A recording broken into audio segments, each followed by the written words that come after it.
This is the Global Podcast Network, where executives and professionals connect, share, and inspire. Stay tuned for the conversations that drive success.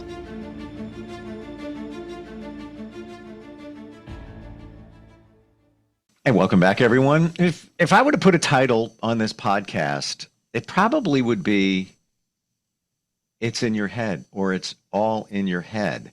And let's translate that to when somebody says, I can't work out like that. I can't work out like you, or I'm getting older. No wonder, I'm having health issues and my back is killing me. I'm getting older. Are you sure that that's really what's going on, or is that in your head? And that's just some of the things that we all say to ourselves. We're going to talk about that today, and with somebody who's an integrative nutrition health coach and has great insight to all of this. That's My Kind of Healthy. That's the name of her practice. By the way, she's also a pastry chef. So she's not trying to convert us into, gotta eat healthy. Yes, we do. But, with some latitude, some grace, some love, some understanding. Yes. Again, yes. She's a pastry chef. Katie Patterson's back with us on the program. Hi, how are you? I'm good. I'm sorry, my dog was just driving me crazy, so I had to bring him in. And by the way, we can't hear him. Okay. I did not hear a dog once because not once. Zoom has filters. She's right next to me barking. I'm like, no. I haven't heard a dog yet. Okay. Well, not even kidding. Thank you. It just filters your voice and filters out everything else. Typically, maybe there's a whelp in there. I didn't hear it. I have a Walmart delivery being delivered so I can bake when we're done with this. And so I just had FedEx banging on my door. I get it. Okay. I'm sorry. Back to what we were saying. No, it's all good. But welcome, by the way. Thank you. Yeah. So this stuff that could be in our head that is potentially holding us back from living a healthy lifestyle. It is. It's that whole concept is not just in my head. This is a real thing. No, right? It's absolutely a real thing. Everyone, look, we all have these ideas of health and what nutrition is and the way we live our lives. It's been cultivated from the time we were children, and different beliefs that we have surrounding what we get to have. And what's sometimes we look at other people and say, well, they can do that. They have the time, they have the money, they have the resources. And it's really almost self-sabotaging ourselves into believing that sometimes we don't get to have it when other people do, or we're too busy, we're too tired, we're too stressed. The word "too" comes in with anything. If you put "too" in front of it, it's a way to hold you back. Everything can seem like it's a lot. But that's sometimes just beliefs that we cultivate in order to hold ourselves back, in order to keep ourselves from moving forward. Sometimes it's a defense mechanism. It's self-sabotage. Sometimes people just aren't ready to admit the real reasons that they're not healthy, that they overindulge for certain reasons. And it's not just overindulging in food. It's overindulging in social media, overindulging in alcohol, overindulging in anything. And a lot of the times that's an escape, or it's to hide from something else. There's usually some kind of a belief system that you have stuck in your head that you have to learn to recognize in order to tell it to shut the hell up. So binge eating. Yeah. That, would you say, pretty much could be happening because of things from your past, your childhood? Definitely. There's all different reasons for it, Oh, definitely. But there, on a baseline level, there's something, your subconscious is talking. I'm not a therapist. I'm not a counselor. I don't have any training in that. But usually there is something else that triggers someone to sabotage themselves, to overeat, to binge eat, whatever you want to call it, to not work out. Sometimes it's the opposite, and people will work out to excess. Anything that you do in excess, usually there is some kind of underlying factor that is pushing you to do that. And sometimes you have to address that issue before you can really focus on getting healthier, or at least be able to recognize it. I have a friend who's, I was on a retreat with her years ago. She's an author. She's a speaker. She's written, like, she's got a great new memoir out called Proof of Life. Her name's Jen Pasteloff. And she calls it your inner asshole. And Mm. you have to learn to recognize your inner Ooh, asshole. that hurts. That's harsh. I It get it. does hurt, and it Yeah. is harsh, and I'm sorry for cursing, but it is literally, it is one way to put it. Like, everybody has this voice in their head Oh that yeah. that will sit there and will be like, oh, well, it's raining outside. I'm not going to go for the walk, or I'm not going to exercise, or maybe I'll just have that other glass of wine, or I don't get to be healthy, so I'm just going to say forget it and not do anything today. And you have to really learn to recognize that inner voice, that inner asshole, that IA, whatever you Yeah. want to call it, to be able to tell it to stop and to overcome it, because it really does sabotage you. And Mhm. look, I'm a coach, but like I said, I learn from coaches. I go to other retreats. I do other things because I don't have all the answers. So when it's things like this, that sometimes somebody says something and it sticks with you and it makes a lot of sense. It's a shame that, the IA really comes from the child within you that's just Yes. looking Yes. to protect us. Even the comfort food thing, you binge. Absolutely. What's going on there? You might be binging on comfort food. And there's so many different ones. Like number one, number two comfort food is mac and cheese, they say in surveys. Oh, absolutely. Absolutely. So what'd that do when you were a kid? Mommy made it, It made you made you feel good. happy. Yeah, Exactly. yeah, made you feel good. I don't know what I want. How about the mac and cheese? Oh, Yeah. yeah, all right. My 15 and 18-year-olds still love it and they still want it. And that is their comfort food. Hmm. Um, and they would rather me give it to them from a box than me make it from scratch. So There's a good in there. There's a bad with that. But exactly, exactly. They want the nostalgia of it. They like the way it is. They know that I know the difference. Believe me, my kids are like, why did you have to go to nutrition school? Why are you this? They hate it. mm, But they know the difference. They're just choosing sometimes to not have the healthier item. Again, it's self-sabotage. It's comfort. You reach for that comfort item, the ice cream, the mac and cheese, the potato chips, any of that kind of stuff. Some people go for candy and sweets and sugar. And I'm not going to downplay that too much because I do make sweets. And that's, I am a pastry chef, like you said. In moderation, it's not the worst thing in the world. hmm. But it's trying to figure out what your triggers are, what the reasoning is, why you binge eat, why you do that. And sometimes, I mean, sometimes it's obvious, sometimes it's not. Mm. A lot of the times it's people are just afraid to take the first few steps to get healthy. And so that holds them back. There's a fear of accepting, okay, maybe I don't want to be where I am anymore. I don't want to be this way, but they really don't know how to break out of it. And so you kind of have to look at the whole, everything that's going into their world to maybe try to pinpoint what it is that triggers them to try to keep them smaller, or smaller in a way that make their world smaller, not their bodies smaller, but to keep them safer. It is kind of cool when you start figuring out why we do what we do.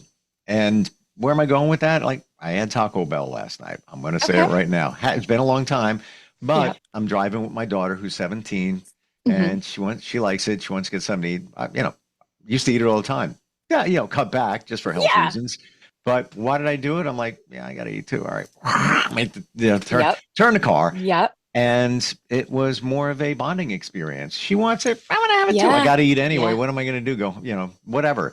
And just to illustrate the comfort food and why it connects back to childhood, I've shared this. I want to go back to it again because it says it all. But I like chocolate shakes. That's my comfort food. Yeah. And I don't do them a lot, but once every few months or whatever, I was like, I'm going to have a chocolate shake.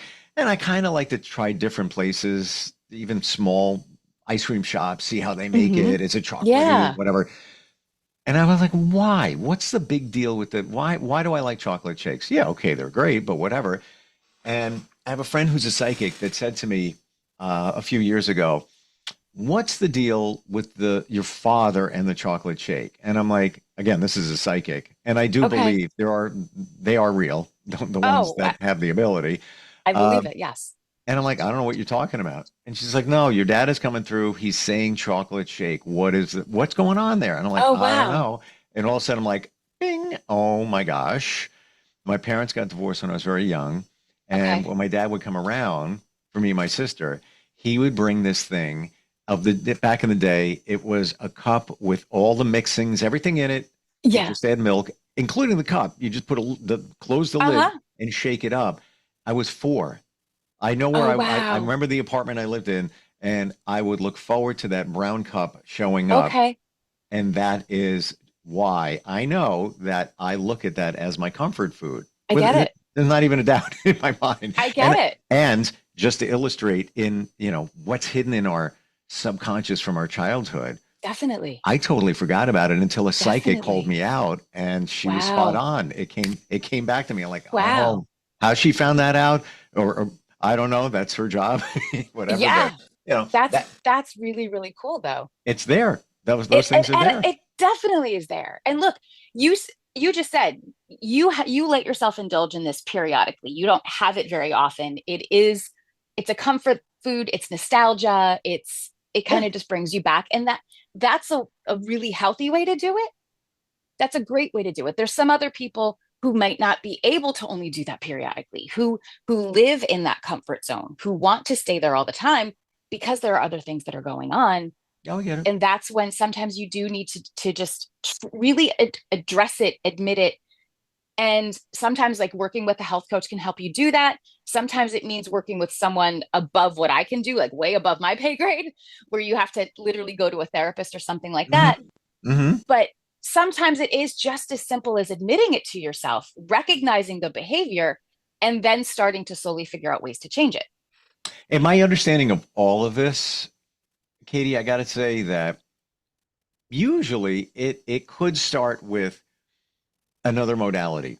Hypnotherapy. I've learned a lot about my Mhm. childhood and why I Yeah. do what I do as an adult through that therapy, whatever. But once you have that information when it's food connected, now what do you do? There's where you walk through the door Yes. because if Yes. if you identified why you like a certain thing, maybe why you binge, all right, great. Now I know why I do it. How do I stop doing it? How do I curtail it? How do I modify it? Yeah. Whatever it is, you don't That's know. where a health coach can come in because, yes, sometimes pinpointing it and knowing your reason and knowing your why or whatever the big trigger is, that is one thing. Sometimes people don't know how to get out of their own way. They don't know how to stop listening to that voice in their head that, like you said, it is in your head most of the time. Um, and literally, I would I would want to know what you're eating constantly. Like, give me a week's log of everything that you eat, Hmm. when you eat, where you eat, if you eat in front of the television, if you sit and eat a meal with your family. There are so many different things that go into it. And then there's little tiny tweaks you can make to make the act of eating not be scary, to make it not about the food all of the time. Because sometimes you can eat the same meal. And if you sit in front of the TV, you're just like wolfing it down. You're not paying attention to what you're eating. It's, you eat more than you really need to eat at that point Yep. because you're eating so fast, you're not getting the signals from your body that you're full. You're not paying attention to it. You're not savoring that food. Look, I know not everybody has the time to sit there and take like 45 minutes to eat their dinner and enjoy it and savor it and all that. It's not realistic. You see these things where people say you need to sit there and chew your food 25 times each bite, blah, blah, blah, blah, blah. Not everybody can do that. And I fully get that. Hmm. But if you can take the time when you have it or to try to make the time to allow yourself to eat a meal and appreciate the meal, not to sound like, oh my God, I'm not going to not pray over my food, but like worship the food I'm eating. I'm not going to say to do that. What I will say though is just appreciate what you have. Take a little time to make it, if you can, or wherever you source your food from, try to make it a healthy-ish version if you possibly can. And then all of that is a factor. All of that weighs into how your body digests the food, how you process the food, how you think about the food. And it kind of becomes more than just the food itself. Because there is more It than just the is. food. Yeah. Look, dinner time is a huge thing. If you're able to have a meal with your family a couple of times a week, that is huge. That fills your cup in totally different ways. And you're not just filling up on calories and on substance. You're also filling yourself with time to talk to your kids or time to talk to your spouse or whoever is with you. It's not being alone. It's camaraderie. You're Hmm. building relationships, and your relationships and time like that matter just as much as actually eating the meal. Yep, And absolutely. sometimes people don't get the chance to take the time to do that, and it's hard. So again, it's recognizing how you're eating, where you're eating, what you're eating, and all of the other factors that go into life, not just what goes on your plate. So you said before, many of us will be in front of a TV or a screen and just Yeah. shoveling it all in. Isn't it magical when you pay attention, but by yourself now? I want to say by Yes. Yes. yourself, because now, listen, and it's all good, but if you're with somebody else and you're eating a meal, you're giving them 50% of your attention. Yes. So that attention is not going to you and or the food. But isn't it magical when you really are intentional eating something, doesn't matter what it is, by yourself and you're focused on it, like the flavor, the experience, Absolutely. the amount, like you're really plugged into the meal. I just Definitely. find it cool. Definitely. And most of the time, you will find that you end up eating less Yeah. if you take the time and you eat a meal with someone else there. Because again, you're paying it 50% of at least of your attention is going to that other person. You're conversing, you're connecting. The food is important, and it really is, but the meal itself is as a whole is really what feeds you well. Mm. And you end up eating a little bit less, you appreciate it more. You take the time, and that's going to give you so much more in filling your cup and in making you be happier than just sitting there and scarfing down a Big Mac or whatever. Is there things that we can do to be intentional to connect it? Now, we talked about therapy, maybe Mhm. hypnotherapy, things like that to connect to the childhood and then ultimately figure out why we eat what we eat Yes. and the way we eat. Is there a way to do that where we can, like a psychic threw it to me with the chocolate shake? It's going Yeah. to happen to everybody, but I know there are things I won't eat anymore because of my childhood. Quite Okay. honestly, all I ate as a kid until my teens, and I'm not making this up, and here you go. Hot dog, bologna's, anything Hostess, and milk. I am not exaggerating. I believe it. That's all I ate. I believe it. I have an 18-year-old right now who I try to expand his food horizons, but literally, if he could live on pizza and hot dogs and burgers and chicken fingers and popcorn, he would be blissfully happy. So I completely understand it. Mm, Sometimes it's comfort zone. Sometimes it's just what's available to you when you're really young. If your parents worked and weren't home, but that's what they had in the house, if you had to make it for yourself. If you're a child of divorce, and so whenever you were with the parent that wasn't your primary caregiver, what they would give you, that becomes nostalgic. That becomes something that you either do or don't want. Sometimes it's a very negative connotation when it comes to that. But I think when you're able to recognize it, sometimes that will help you figure out why you eat the way you eat. for sure. No Yeah. question. And literally, one of my favorite things to do with people when I first start working with them is, and I've mentioned this, start to keep a food journal, right? And it's not just what you eat, but like I said, it's the time of day you're eating, it's the amounts, it's how you felt eating that food. Did you prepare it yourself? Did you just go pick it up? How fast did you eat it? Like, you keep a log of all of this, and you do that Oh. for a week or so. A month is really good, but a week is enough substance to give you something to really look at, and you start to see patterns, especially if you log how you felt after that meal and how you felt while eating it. Then you kind of get to see what foods fire you up, what makes you happy, what feels better within your gut. And then it's easier to figure out what foods you want to try to incorporate to in addition to what you're having, and what you really might want to stay away from. The food journal is so important. Yeah. I've never kept one. Part of me is afraid to to A really lot of people are. face They it. don't want it. They don't want to put it on paper and to actually see what they're doing. Uh-huh.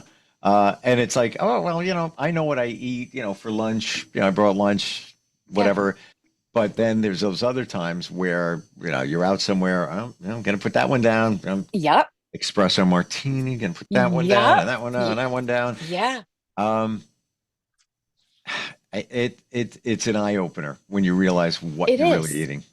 It is. You see where you overindulge, what you overindulge on. And Hmm. sometimes you don't even realize you're doing it. And then a lot of people find themselves, they lie. They cheat and they don't put every single drink that they have, or they don't put the actual amounts. They're like, oh, it doesn't make a difference. But you can kind of see it as you're talking to them about it. You can kind of see the guilt come out. And you you do it, like you can see it in their eyes. Um, but once somebody gets really, really honest with themselves, that's when you're able to accept what you've been doing and start to try to make some changes. Well, to your point, we'll say, I only had half a drink, so I'm not going to put that down. Yeah. But when you think of it this way, you take a pill. Doctor gives you a script for something. That's one teeny tiny little pill that you took. Look at the impact that can have on your body, Yeah. maybe to help you heal, make feel better, relieve a Hmm. symptom, whatever it might be. My point here is it's just this little. Yes. So think about everything we eat, what that could be doing to our body. Exactly. It's even stuff you put on your body, like sunscreen and all of that. Yeah. I've heard you can take a clove of garlic, put it between your toes, and in 2 minutes you will taste it. I You will believe taste that. it because Yeah, because your body absorbs it. it absorbs it. So a point here again, you think that, you put a little lotion potion on you, nah, whatever's on the outside, I don't have to worry about it. It's getting into your system. Absolutely. So I didn't have This the is whole gonna drink. Yeah, this is gonna sound weird, but like what you're saying as far as your body absorbing it and how quickly your body absorbs things. Yes. Think about this. You're a coffee drinker, right? Yes, So I am. when you and please don't think this is strange. And I had this conversation with my daughter recently, and she didn't believe me until it actually happened to her. When you go to the bathroom after having that first cup of coffee, tell me your pee doesn't smell like coffee. Yes. It's because your body absorbs it immediately. Yes. Your body starts to digest it and absorb it immediately. And part of And me so, almost said, is it just me? Does it really no, it's smell like very true. coffee? It's just maybe It's one of those very days. true. I don't know. It's Yeah. very Yeah. true. And so that's a perfect example of how fast things go through your system Yeah. and what Yeah. they do to your body. I was with my boyfriend this weekend. We had a couple of drinks. I woke up yesterday morning. I couldn't get one of my rings on because my fingers were still swollen. Yep. Just from it's from the alcohol, it's from the sodium, it's from everything. We probably had a richer meal. We went out than normally. So things like that happen. And I couldn't get my ring on. Your body pays the price for whatever you do to it. And it 1 billion%. And we don't see absolutely, it that way. no, you don't see it that way. And I think this, or used to think this way. Sometimes still do. What's another meal? You throw it down. Your body will, it's a machine. It'll take care. It'll process it. No, your body's probably saying, stop. I Yeah, can't do it anymore. Don't like yeah, it. I'll do it one more time for you, but please don't do that again. exactly. Yeah. Imagine that if you put a voice to your body, like what it could be Right, saying. Yeah. right. Mm. That's why, like things like a food journal is a huge way to get you to see on paper what's going on with your body. Right. And sometimes if people are willing to do this, you go even further with that. You say, what caused you to eat that food? Did you have a craving for it? Was there something in your head that just kept telling you wanted a chocolate shake or you wanted mac and cheese or something like that? Was there a voice that it all goes back to the whole circle of trying to see where that little voice is coming in, what it's telling you Hmm. to do, what you don't want to do? Did you want to exercise that day? It's like you keep a journal for everything. It's really not just a food journal. Like, did you feel like exercising that day? Did you want to get out of bed? How did you feel getting out of bed? Were you motivated to go take that yoga class? Were you motivated to, like, you didn't want to go to work that day? How did you feel at work that day? Like, all of these things play into it. How stressed were you? Every little thing impacts your body and the way you feel and the way you take in food and the way you take in content in general, the way you take in food, social media, what you see, why people will sit there and doom scroll at night because they don't want to go to sleep. They're trying to escape the world. Like, there's so many different Hmm. things, and it's all like playing tricks with your mind a little bit and then starting to recognize what's going on in your head. I knew that it was connected to childhood or a very valid reason why Mhm. we eat the way we do. But now I'm seeing it even more, even talking with you today, that right down to the chip. You're at a party this weekend and you grab for that chip. I gotta believe there's a reason. It's not just, well, I want to have a chip. If you really go Yeah. deep into it, your brain might even be saying, you deserve it, have it. Yeah. Go ahead, have another one. You deserve it. Yep. Why do you deserve it? Now let's keep going layers back. It ties back to probably your childhood or Yeah. a situation. Um, Exactly. how do we connect with you? Once, help us start figuring this stuff out and help us move forward from binge eating and all these other things. How do we connect with you? I have a website. It is mykindofhealthy.com. And on there, you can connect with me directly. It's got my numbers and all of that. I'm also on social media. So I am the pastry chef health coach. Because as you mentioned, yes, I am a pastry chef of 24 years also. And I do make sweets and cakes and all of that. So it's just a matter of helping people figure out that you can have the sweets, you can have your cake and eat it too. You can be healthy. It's just moderation and figuring out what works for you. Yeah. But so And yeah, that's Instagram. Facebook is Katie Patterson or My Kind of Healthy uh, / Katie Cakes. love it. And that is, I always say, that is my kind of healthy. Yes, you want to be healthy, but yeah, I'm going to have that pastry. It's, Yeah, fun you're gonna little have the cake at the chocolate fair. shake. Yeah, You're gonna you have bet. a little bit of mac and cheese. Just have some salad later too. Thank you for being here today. Really appreciate it. Thank you, Steve. Take care. This is the Global Podcast Network, where executives and professionals connect, share, and inspire. Stay tuned for the conversations that drive success.